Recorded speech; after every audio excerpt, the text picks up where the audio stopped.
Hi my fine young fellow me whatsits, how are you doing? This person down here asked me what the three 45s on my wall were. They are The Dying Rebel by Glenn Daly, And the fight was ended.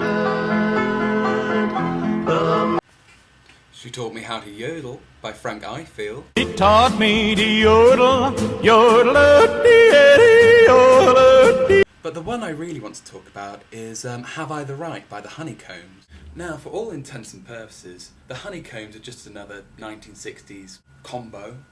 They had a hit, i.e. this one. Released a few more singles which didn't do quite as well and faded by about 1966. Now, I don't really want to talk about the song particularly or the band. I want to talk about the production. And the guy who produced this record was a guy called Joe Meek, who was an amazing, brilliant, fantastically wonderful human being, who, if you didn't know, was a North London producer, bumming around from about 1960 to his death in, I think, about 67 or 68. This guy was responsible for the first UK #1 in America with a song called Telstar, which started life a bit like this.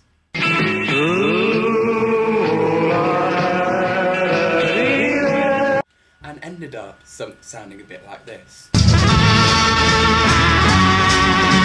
The reason why Joe Meek is important is because he was the first producer to, let's say, go a bit weird. Now, weirdness to producers the world over is an unknown concept, really. They are the most perfectionist bastards in the world, especially in Joe Meek's time.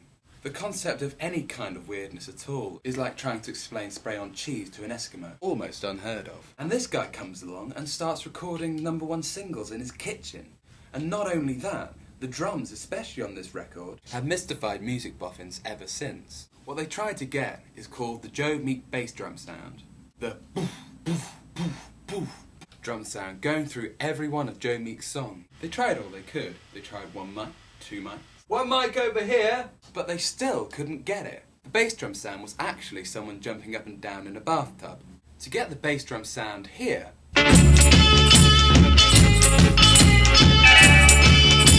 he asked the band members to run up and down some stairs. Now, I'm not trying to suggest that Joe Meek wasn't a perfectionist. He really was. What I'm saying is that Joe Meek was the first producer to really grapple with synthetic sounds, with sounds that you wouldn't normally hear. And this kind of thinking not only influenced the psychedelic era in the mid-60s, but pop music forever. Take your average top 40 hit from the past couple of years. Look past the quite inane lyrics, and you've got a minefield of weird quirk, fucked up synthesizers and things that you wouldn't hear anywhere else. And that's all down to Joe Meek, taking that first step into the unknown.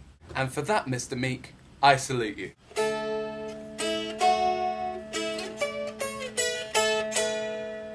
Bye, see you soon.